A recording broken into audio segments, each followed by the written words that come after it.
نبی صلی اللہ علیہ وسلم نے ارشاد فرمایا ذاق طعم الایمان من رضی باللہ ربا وبالاسلام دینا وبمحمد نبیا صلی اللہ علیہ وسلم۔ وہ شخص ایمان کی مٹھاس چکھ لے گا جو اللہ سے راضی ہو جائے، اللہ ہونے کے لحاظ سے، اسلام پہ مطمئن ہو جائے دین ہونے کے لحاظ سے، اور نبی پہ مطمئن ہو جائے نبی ہونے کے لحاظ سے۔ کیا مطلب؟ اللہ کو اللہ مان لیں اور مان لیں کہ اللہ کے سامنے کسی کا آرڈر نہیں چلے گا۔ اسلام کو دین مان لیں کہ میرا جو طریقہ حیات ہے، جو دین ہے، جن اصولوں پہ میں نے زندگی گزارنی ہے وہ اسلام ہے، اس کے علاوہ کسی کو فالو نہیں کروں گا میں۔ اور محمد صلی اللہ علیہ وسلم کو نبی مان لے کہ قرآن و سنت کی جو تشریح، اسلام کی دو تشریح پیغمبر صلی اللہ علیہ وسلم کریں گے، تو میں نے اپنا رہبر اور رہنما صرف اور صرف محمد صلی اللہ علیہ وسلم کو ماننا ہے۔ آپ کے سوا کوئی نہیں ہے میرا لیڈر، کوئی نہیں ہے میرا رہنما۔ تو نبی نے فرمایا جس نے اپنے اندر یہ جذبہ پیدا کر لیا تو اس کو ایمان کی مٹھاس محسوس ہوگی۔ ایمان کی مٹھاس، اس سے پتہ چلتا ہے کہ ایمان میں ایک لذت ہے، اسلام میں ایک مٹھاس ہے۔ یہ مٹھاس ان لوگوں کو محسوس نہیں ہو سکتی جو آدھے تیتر آدھے بٹیر ہیں۔ کوئی بھی چیز جب آدھی ادھر ہو آدھی ادھر ہو کسی کام کی نہیں ہوتی۔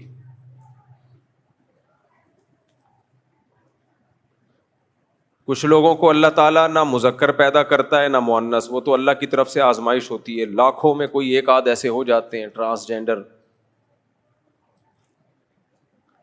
لیکن جو اپنے اختیار سے ادھر یا ادھر ہو جائے وہ کتنا برا لگتا ہے اور کتنی بڑی پھٹکار برستی ہے اس کے اوپر۔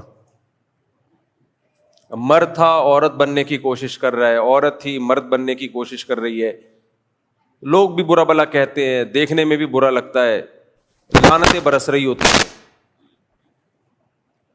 وجہ کیا ہے بھائی؟ ایک طرف کو ہو جاؤ۔ تو جیسے اللہ نے کسی کو مرد بنایا وہ عورت بننے کی کوشش کرے برا لگے گا، عورت بنایا مرد بننے کی کوشش کرے بری لگے گی۔ ایسا ہی جو بھی منافق ہوتا ہے اس کا پتہ ہی نہیں کہ یہ کس مذہب کو فالو کرتا ہے۔ لا الہ ہؤلاء ولا الہ ہؤلاء، نہ ادھر نہ ادھر۔ جب پیڑے کھانے کا ٹائم آئے تو اسلام، جب قربانی دینے کا ٹائم آئے کلچر کے خلاف، سوسائٹی کے خلاف، تو پھر مغربی دنیا کی باتیں، ان لوگوں کے گیت گانا گن گانا شروع۔ تو ایسا آدمی نہ کسی کو اچھا لگتا ہے اور نہ وہ خود سکون میں ہوتا ہے، خود بھی کبھی بھی ایسا شخص سکون میں نہیں ہو سکتا۔ دو رنگی چھوڑ دے یک رنگ ہو جا، سراسر موم یا پھر سنگ ہو جا۔ ایک طرف کو ہو جاؤ بھائی، ادھر ہو جاؤ یا ادھر ہو جاؤ۔ اب اسلام کے کچھ تعلیمات ہیں جس میں اسلام نے 2 اور 2 4 کی طرح چیزوں کو کلیئر کر دیا ہے۔ ایک بات خوب اچھی طرح سمجھ لیں، جب سے سوشل میڈیا آزاد ہوا ہے نا، آزاد، اس کے جہاں بہت سارے فائدے ہوئے ہیں بہت سارے نقصانات بھی ہوئے ہیں۔ آزادی اگر کچھ اصولوں اور ضابطوں کے ساتھ ہو تو یہ نعمت ہے، آزادی اگر بے لگام دے دی جائے تو یہ عذاب ہے۔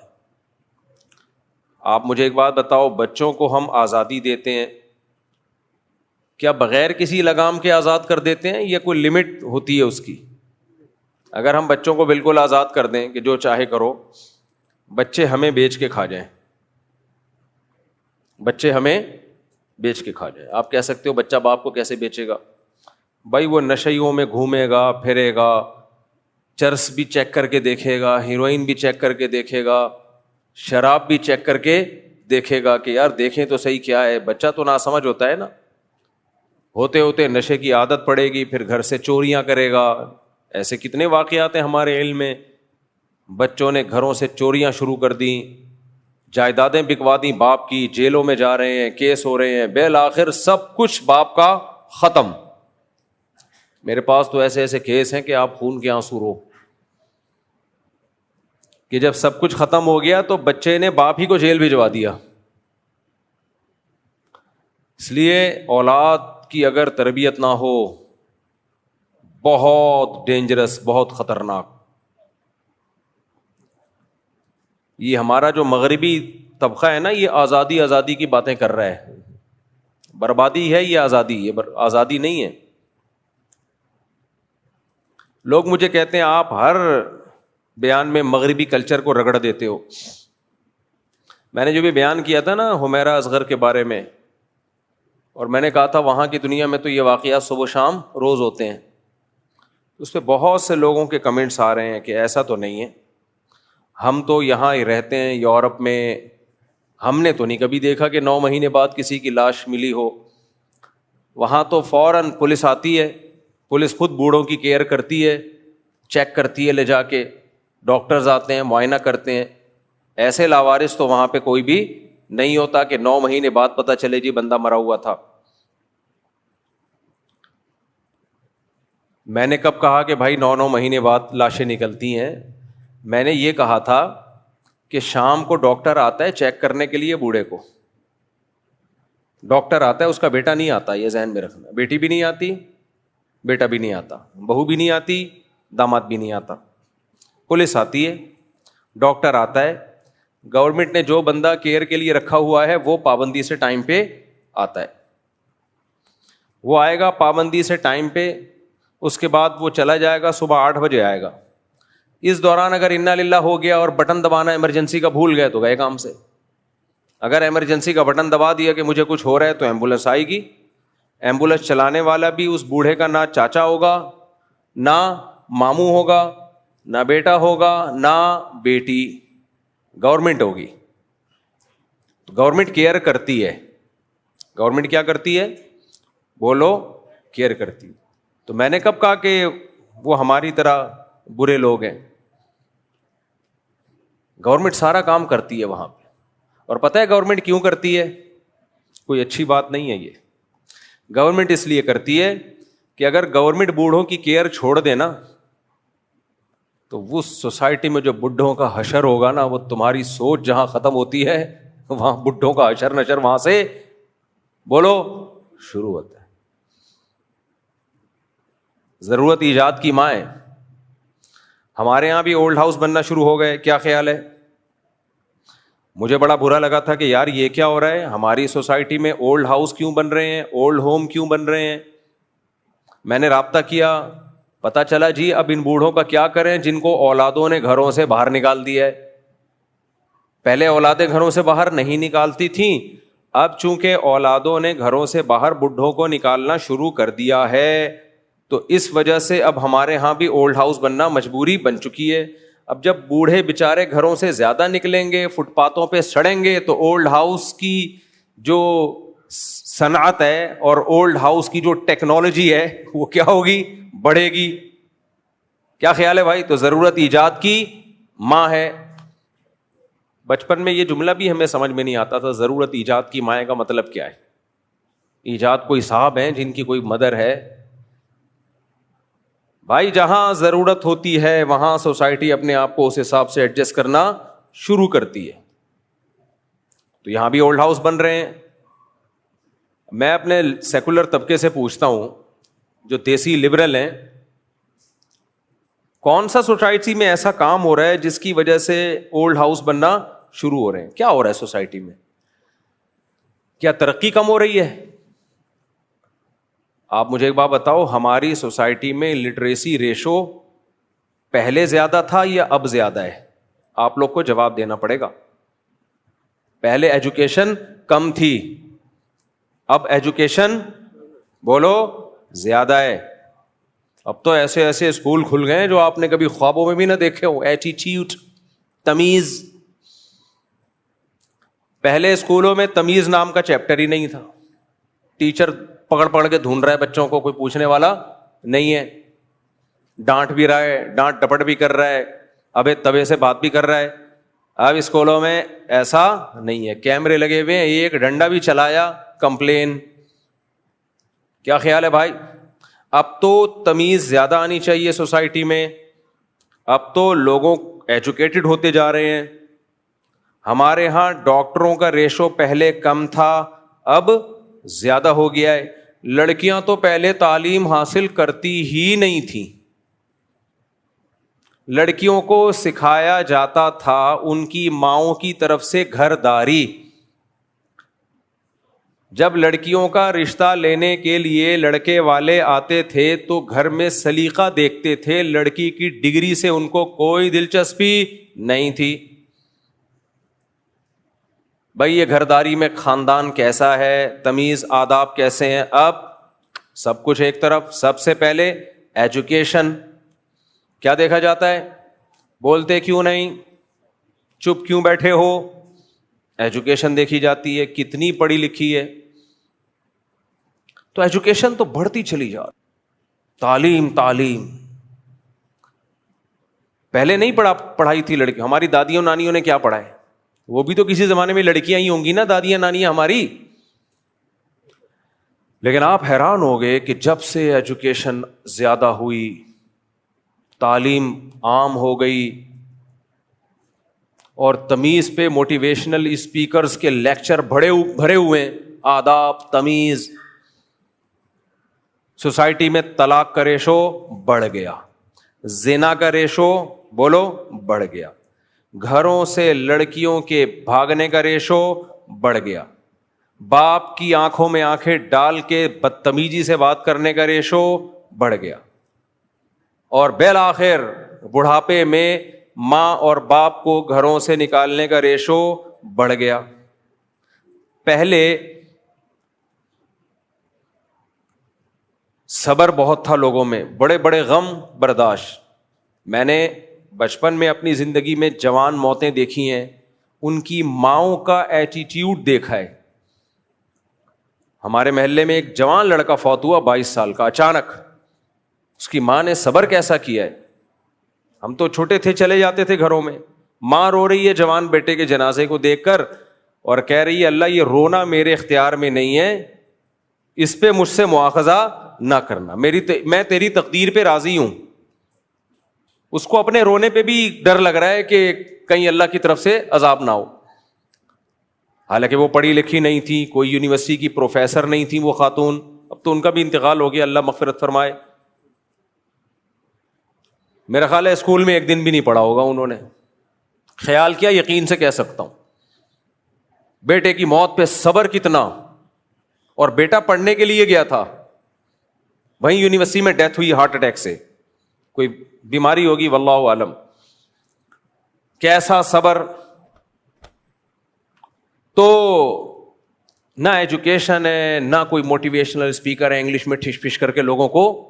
آج ٹک ٹاک پہ دیکھو, ہر دوسرا آدمی لوگوں کو گائیڈ کر رہا ہے, اور اتنے غلط طریقے سے بعض لوگ گائیڈ کر رہے ہوتے ہیں. میں کہتا ہوں یہ معاشرے میں آگ لگا رہے ہیں. ابھی ایک صاحب ہیں, وہ لوگوں کو سمجھا رہے ہیں کہ آپ کی بیوی آپ سے 10-15 سال اگر چھوٹی ہے تو اس کے بڑے جذبات ہوتے ہیں, آپ اس کو پورا نہیں کر پاتے, اور گھروں میں لڑائیاں ہوتی ہیں وغیرہ وغیرہ کر کے نا. یہ ڈفرینس بتانا چاہ رہے کہ ایج ڈفرینس زیادہ نہیں ہونا چاہیے. بھائی بہت سی شادیاں ہیں جن میں ایج کا بہت فرق ہے, آپ ان کی بیویوں کو کیوں احساس کمتری میں ڈال رہے ہو؟ وہ اچھی بلی زندگی اپنے شوہر کے ساتھ گزار رہی ہے, کوئی 15 سال بڑا, کوئی 20 سال بڑا, وہ خوش ہیں. آپ اس طرح کی باتیں کر کے آگ لگا رہے ہو گھروں میں. نیچے کمنٹس آئے ہوئے تھے خواتین کہ ہاں میرا میاں تو 10 سال بڑا ہے, میرا میاں تو 15 سال بڑا ہے, میں یہ چیز خود فیل کر رہی ہوں. حالانکہ اس سے پہلے فیل نہیں کر رہی ہوگی, اس کی تقریر سن کے فیل کرنا شروع کر دیا ہوگا. چھوڑ دو, تمہیں کیا ضرورت ہے لوگوں کی پرسنل لائف میں ٹانگ اڑانے کی؟ کیوں لڑوا رہے ہو آپس میں؟ ہر آدمی موٹیویشنل اسپیکر بنا ہوا ہے, ہر آدمی لوگوں کے گھروں میں گھسا ہوا ہے, ہر آدمی 4 کتابیں پڑھ لے, بلکہ پڑھا ہوا بھی نہیں ہے, لوگوں کو گائیڈ کرنا شروع. اگر آپ کا میاں ایسا ہے تو پھر آپ یوں کریں, اگر آپ کا میاں ایسا ہے تو آپ چھوڑ دے, اس کا میاں جیسا ہوگا وہ اپنے باپ سے مشورہ لے لے گی, اس کے ماموں بھی ہیں ان سے مشورہ لے لے گی. آپ کو کیا پتا کہ آپ جو اس کو گائیڈ کر رہے ہیں اس سے اور زیادہ فساد پیدا ہو جائے گھر کے اندر. چھوڑ دو اس کو اپنے حال پہ. پاکستان کا مسئلہ یہ ہے کہ جس کو کچھ نہیں آتا اس کو سب کچھ آتا ہے, اور ان کے اپنے گھروں کے حالات دیکھو, کوئی کنٹرول میں نہیں ہوتا, نہ ان کی اولادیں کنٹرول میں, نہ انہوں نے خود ماں باپ کی کوئی کیئر کرنی ہوتی ہے. ایک سکھا رہا ہے لوگوں کو, ایک سکھا رہا ہے کہ یورپ امریکہ میں بچہ 18 سال کا ہوتا ہے گھر سے نکال دیتے ہیں, اس میں کانفیڈنس پیدا ہوتا ہے. کیا پیدا ہوتا ہے؟ بولو. کانفیڈنس. اپنے پاؤں پہ کھڑا ہوتا ہے, کچھ کر بن کے دکھاتا ہے. وہ ہمارے ہاں ساری زندگی ماں باپ اپنی گود میں چپکائے رکھتے ہیں, بچہ کسی کام کا نہیں رہتا. آدھی بات آپ صحیح کر رہے ہو, آدھی غلط. جب سچ اور جھوٹ کو ملا کے پیش کیا جاتا ہے نا تو چلتا جھوٹ ہے. خوب سمجھ لو, چلتا مارکیٹ میں کیا ہے؟ جھوٹ چلتا ہے, سچ کی طرف کوئی نہیں جاتا. 18 سال, اچھا لوگوں نے کہا بالکل صحیح, بالکل صحیح کہہ رہے ہیں آپ, ہم لوگ پالتے رہتے ہیں اپنے بچوں کو اور وہ کسی کام کے نہیں رہتے. او بھائی, ان ملکوں میں بھی چند فیصدی کسی کام کے نکلتے ہیں, زیادہ تر بیکار ہی ہوتے ہیں. شراب کباب لڑکیوں میں زندگیاں گزرتی ہیں, ہینڈ ٹو ماؤتھ چل رہے ہوتے ہیں, ہینڈ ٹو ماؤتھ. چند سائنسدانوں کو دیکھ کے, چند ترقی یافتہ لوگوں کو دیکھ کے, یہ نا ایک دیکھ کے چاول نہیں ہوتی کوئی بھی قوم کہ آپ نے 4 چاول چیک کی اور پوری دیکھ پہ حکم لگا دیا کہ پک چکی ہے. جب دیکھ تیار ہوتی ہے تو ہم 4-5 چاول لے کے چیک کرتے ہیں, اگر گل گئے تو اس کا مطلب پوری دیکھ گل گئی. تو دیگوں کو جانچنے کا جو طریقہ ہے وہ قوموں کو جانچنے کا نہیں ہے. گورے جو 18 سال کے بچوں کو کک آؤٹ کرتے ہیں تو میجورٹی بگڑتی ہے. لیکن مصیبت پتہ ہے کیا ہے ہمارے ان نمونوں کے ساتھ, کہ یہ بگڑے ہوئے کو بھی ٹھیک کہہ رہے ہیں. وہ زنا کر رہے ہیں کوئی بات نہیں, ہے تو پرسنل معاملہ ہے. شراب پی رہے ہیں کوئی بات نہیں, چرس پی رہے ہیں کوئی بات نہیں, ماں باپ کو اولڈ ہاؤس میں جمع کر رہے ہیں کوئی بات نہیں, نہ خدا کے نہ رسول کے کوئی بات نہیں. تو رہ کیا گیا؟ اور برائی کسے کہتے ہیں بھائی؟ رہ کیا گیا؟ ہیلتھ دیکھو ان کی کتنا اچھا, ان کی گورنمنٹ کتنا کیئر کرتی ہے. تو یہ تو گورنمنٹ کی خوبی ہو گئی نا, کلچر کی خوبی تو نہیں ہوئی. کلچر کہاں ہے؟ عجیب وہ آتے ہیں نا, وہ منہ پہ عجیب پتہ نہیں کیا, وہ جو منہ پہ ماسک لگا کے آتے ہیں نا, وہ آخر میں کہتے ہیں عجیب پتہ نہیں کیا. تو میری زبان پہ بھی یہ چڑھ رہا ہے. تم جس کلچر کی تعریف کر رہے ہو اس میں کوئی ایک چیز تو دکھا دو ڈھنگ کی. صفائی ستھرائی یہ چیزیں یہ گورنمنٹ کی مینجمنٹ ہے. یہ تو ہماری گورنمنٹ بھی کر لے تو بہت کچھ ہو جائے, لیکن کرے گی نہیں ہماری گورنمنٹ انشاءاللہ. مجھے اللہ کی رحمت سے پوری امید ہے. آپ کو یہ کیا بات ہے اللہ کی رحمت سے امید کہ ہماری گورنمنٹ کبھی بھی علاقے کو صاف نہیں کرے گی؟ انشاءاللہ بھی کہہ رہے ہو بھائی. اس کی وجہ یہ ٹینشن دور کرنا چاہتا ہوں میں, کیونکہ جب کسی سے آپ امیدیں لگاتے ہو اور پھر وہ امیدوں پہ پورے نہ اترے تو ٹینشن ہوتی ہے. کیا خیال ہے بھائی؟ اب میں کہوں نہیں, ایک دن آئے گا ہماری حکومت یہ سب کچھ کرے گی, پھر وہ دن نہیں آئے گا تو ٹینشن کس کو ہوگی؟ ہمیں ٹینشن ہوگی. تو میں اپنے آپ کو ٹینشن سے بچنے کے لیے کہتا ہوں انشاءاللہ ہمیں پوری امید ہے وہ دن کبھی بھی نہیں آئے گا کہ حکومت کراچی کو صاف کرے گی. اس لیے لائف کو ہم کیا کر رہے ہیں؟ انجوائمنٹ پہ کوئی سمجھوتا نہیں ہے, یاد رکھو, کیونکہ ہمارے پاس ایک ہی چیز رہ گئی ہے, اور ہمارے پاس کیا ہے بھائی؟ تو اس لیے ہم زیادہ کیا بالکل بھی امیدیں نہیں لگاتے. پھر اگر اتفاق سے کر دے تو سبحان اللہ بہت زیادہ خوشی ہوگی, پھر مرنا جائیں گے خوشی سے.